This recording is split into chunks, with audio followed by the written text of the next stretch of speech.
Have you ever felt exhausted, not because you did too much, but because you thought too much? You lie down at night, hoping sleep will come easily, but the moment the room goes quiet, your mind gets loud. Conversations replay themselves. Decisions you made years ago suddenly feel urgent again. Tomorrow hasn't even arrived, yet you're already living in it, imagining everything that could go wrong. If this feels familiar, you're not alone, and more importantly, there is nothing wrong with you. In today's world, especially in modern American life, overthinking has quietly become the norm. We're encouraged to plan ahead, optimize every choice, and constantly improve ourselves. Productivity is praised, hustle is admired.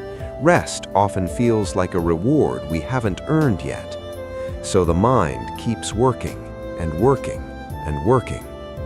But here is a gentle truth many of us were never taught. Overthinking is not a personal failure. It is not a weakness. It is not a flaw in your character.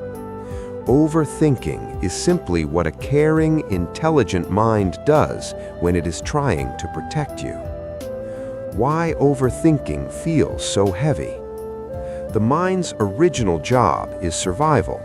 Long before emails, deadlines, or social media, the mind learned to scan for danger, predict outcomes, and prepare for the worst just in case. That same mechanism is still running today. So when you overthink, your mind is often saying, "I don't want you to get hurt. I don't want you to make a mistake. I don't want you to lose control." The problem isn't that your mind thinks too much. The problem is that it never learned when to rest. In a culture that rewards constant alertness, the mind rarely gets permission to slow down. And when the mind never rests, the heart begins to feel tired. You may start to feel mentally drained even after doing nothing, anxious without a clear reason, disconnected from the present moment, frustrated with yourself for not being able to stop thinking. Many people blame themselves at this point. They think, "Why can't I just calm down like everyone else?" But here is something deeply important to hear. You are not broken. You are overwhelmed. A gentle perspective from Buddhism. More than 2,500 years ago, a quiet and compassionate teacher observed the human mind with remarkable clarity. His name was Gautama Buddha. What he discovered was simple yet profound. Most of our suffering does not come from life itself, but from the restless movement of the mind. The Buddha did not teach that thinking is bad. He did not tell people to force their minds into silence. Instead, he noticed something subtler. The mind becomes exhausted not because it thinks, but because it clings to fears, to stories, to imagined futures, to painful memories. He compared the mind to a body of water. When the water is constantly stirred, it becomes cloudy. You can't see clearly. But when the water is left alone, even for a short while, it naturally settles. The clarity returns on its own. This is a key insight for overthinking minds. Peace is not something you create, it is something you allow. You don't need to fix yourself. Many self-help messages tell us to change our mindset, think positively, or eliminate negative thoughts. While well-intentioned, these ideas can actually make overthinking worse. Why? Because they turn the mind into another problem to solve. Buddhist wisdom takes a different approach, one that feels especially gentle for tired minds. It doesn't ask you to fight your thoughts, it asks you to understand them. Overthinking isn't a sign that you're failing at life, it's a sign that you care deeply. You care about making the right choices. You care about the people around you. You care about your future. The invitation is not to stop caring, but to care without burning yourself out. What this video is really about. This lesson is not about becoming emotionless or detached. It's not about emptying your mind or escaping reality. This is about learning how to relate to your thoughts more gently. Stop being at war with your own mind. Find moments of calm without needing life to be perfect. Buddhist teachings remind us that calm is not found at the end of all problems. Calm is found in how we meet this moment, exactly as it is. And the good news? You don't need years of study or meditation retreats to begin. Even small shifts in understanding can bring noticeable relief. A moment to pause together. Before we go any further, take a brief pause. You don't need to change your breathing. You don't need to relax on purpose. Just notice this. Right now, in this exact moment, you are safe enough to be here, listening, reading, breathing. That's already a beginning. If you're watching this because your mind feels tired, if you've been searching for peace without pressure, if you want wisdom that feels kind instead of demanding, you're in the right place. Here on Buddha Flash, we share gentle Buddhist reflections designed for modern life, especially for minds that think deeply, worry often, and long for stillness. If this message resonates with you, subscribe to Buddha Flash. Let this channel be a quiet space you can return to whenever your mind feels overwhelmed. Why the mind overthinks. A Buddhist understanding. To understand overthinking, Buddhism begins with a radical shift in perspective. The mind is not your enemy. This may sound surprising, especially if your thoughts feel like the source of your stress. But from a Buddhist point of view, the mind is not trying to harm you. It is trying, often desperately, to keep you safe. Overthinking is not a malfunction. It is a protective habit that has grown too strong. When we see this clearly, something inside us softens. The battle with our own mind begins to ease. The mind's old job in a new world. Thousands of years ago, the human mind evolved to help us survive immediate dangers. It learned to scan the environment, remember past threats, and imagine future risks. This ability saved lives. But modern life has changed faster than the mind has. Today, the threats are rarely physical. They are psychological. Fear of failure, fear of rejection, fear of making the wrong choice, fear of not being enough. Yet the mind responds to these fears with the same ancient urgency. It thinks, if I analyze this enough, I can prevent pain. So it replays conversations, it imagines future scenarios, it searches endlessly for certainty. This is overthinking, not because you are weak, but because your mind is loyal to its old job. A key Buddhist insight. According to the teachings of Gautama Buddha, suffering does not come from thoughts themselves, it comes from identifying with them. In other words, the problem is not, I have anxious thoughts. The problem is, I believe these thoughts are me. I believe they are always telling the truth. Buddhism gently points out something most of us were never taught. Thoughts are events, not facts. They arise, they change, they pass. But when we cling to them, they gain power. The three roots of overthinking. From a Buddhist perspective, overthinking often grows from three deeply human tendencies. Understanding them doesn't require philosophy, just honesty. 1. Fear of uncertainty. The mind dislikes not knowing. Uncertainty feels unsafe, so the mind tries to close every open loop. What if this goes wrong? What if I regret this later? What if I'm missing something important? Overthinking is the mind's attempt to eliminate uncertainty. But here's the paradox Buddhism reveals. Life is uncertain by nature. No amount of thinking can change that. When the mind tries to achieve absolute certainty in an uncertain world, it exhausts itself. Peace doesn't come from answering every question. It comes from learning to sit gently with the unknown. 2. Attachment to outcomes. We often believe, I'll be okay once things turn out the way I want. So the mind clings tightly to desired outcomes, success, approval, security, control. The mind thinks, if I just think this through enough, I can make sure it works out. But Buddhism teaches that attachment, especially to outcomes we can't fully control, creates tension. The tighter we grip, the more anxious we become.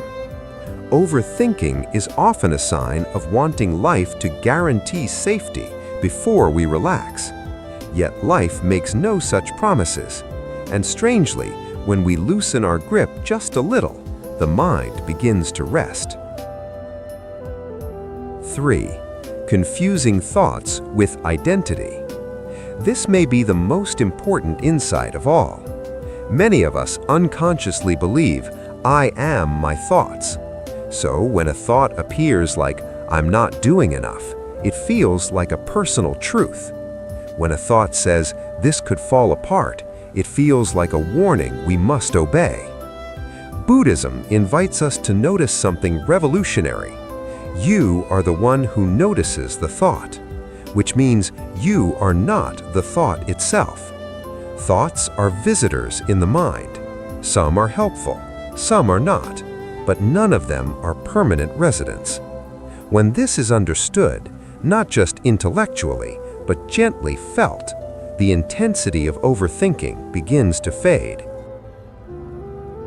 Everyday examples we all know. Imagine this familiar situation. You send a message. There is no reply. The mind begins to work.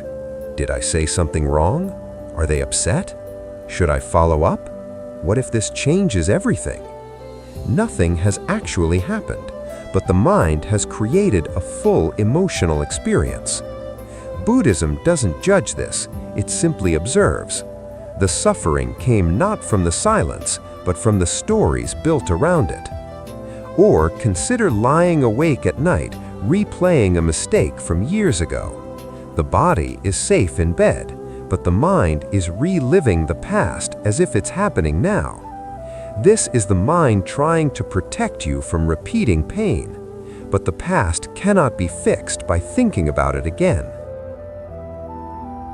The core teaching, seeing clearly. At the heart of Buddhist wisdom is this gentle shift. Instead of trying to stop thoughts, learn to see them clearly. When a thought arises, you don't need to push it away. You can simply notice, a thought is here. When you stop feeding it with fear or belief, it naturally loses strength, just like a fire without fuel.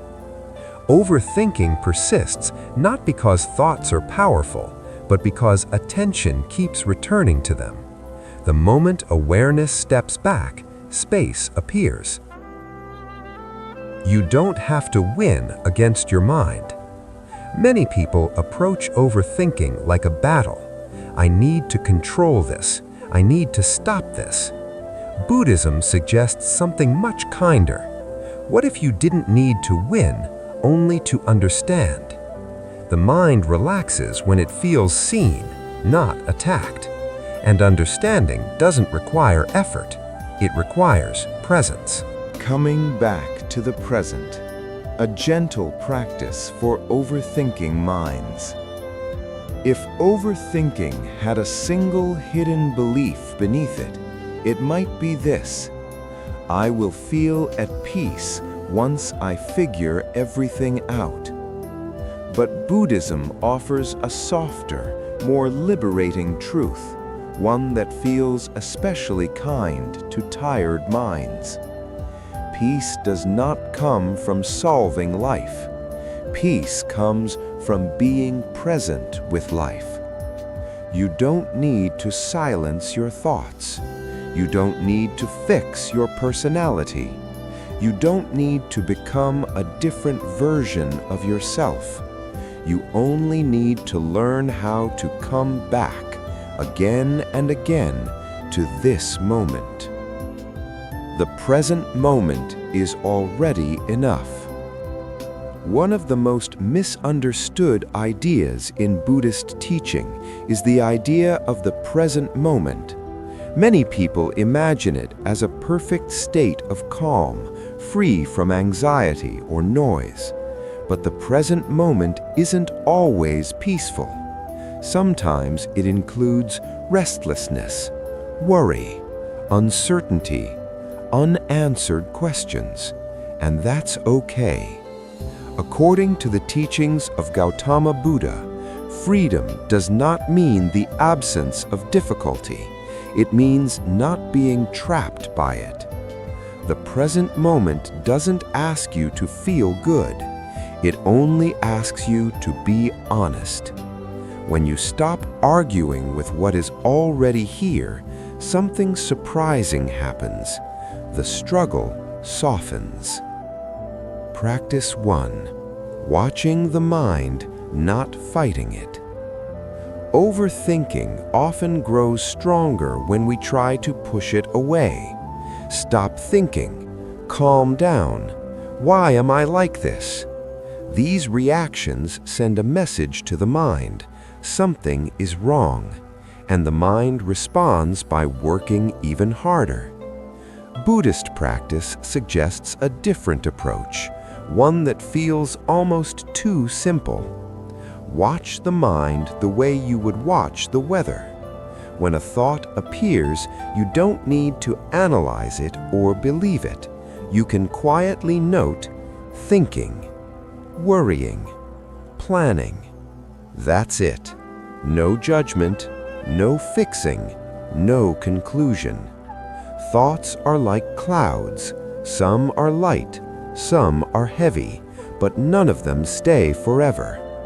The moment you observe a thought instead of becoming it, space appears, and in that space, the mind begins to breathe again. Practice 2. Returning to the body. Overthinking lives almost entirely in the head. The body, meanwhile, is always in the present moment. This makes the body a powerful anchor. When the mind feels overwhelming, gently shift attention to something physical. The sensation of your feet touching the ground, the feeling of the chair supporting your weight, the rhythm of your breathing just as it is. You don't need to breathe deeply or correctly. Just notice that breathing is already happening without your effort. This practice isn't about escaping thoughts. It's about giving the mind a place to rest. Even a few seconds of attention in the body can interrupt the endless loop of overthinking. Practice 3. Letting things be unfinished. One of the quiet sources of mental exhaustion is the belief that everything must be resolved right now. Every question answered, every doubt cleared, every future secured. But life doesn't work that way. Buddhist wisdom reminds us it is okay for some things to remain open. You don't have to understand your entire life today. You don't have to know where everything is heading. You don't even have to feel certain to move forward. When you allow uncertainty to exist without trying to eliminate it, the mind slowly releases its grip. Peace often arrives not when we close every door, but when we stop running from the open ones. A gentle shift that changes everything. These practices are not techniques to master. They are invitations. Invitations to be kinder to yourself, to stop treating your mind like a problem, to rest in awareness instead of effort. Overthinking doesn't disappear overnight, but it loses its authority when you stop obeying every thought. You begin to notice, I can have this thought and still be okay. I don't need to follow this story. I can rest right here. This is not indifference, this is wisdom. You are already closer than you think. Many people believe peace is something far away, waiting at the end of healing, success, or self-improvement. But Buddhism gently turns us around and says, peace has always been closer than your next thought. It's in the pause between breaths. It's in the awareness that notices worry without becoming it. It's in the moment you stop trying to fix yourself and simply allow yourself to be here. You are not late. You are not behind. You are not failing. You are learning how to come home to yourself. A final invitation. If this message brought even a small sense of ease, if you felt understood rather than corrected, if you're looking for wisdom that meets you where you are, we invite you to subscribe to Buddha Flash. This channel is created as a quiet refuge for overthinking minds, sensitive hearts, and anyone who needs a pause in a noisy world. By subscribing, you support content that values gentleness over pressure, awareness over perfection, and peace over performance. A question for you. Before you go, take a moment to reflect, and if you feel comfortable, share in the comments. What thought tends to visit your mind most often when you feel overwhelmed? And what might happen if just once you noticed it without trying to change it? Thank you for being here. May you be gentle with your mind, and may you remember, you are already enough.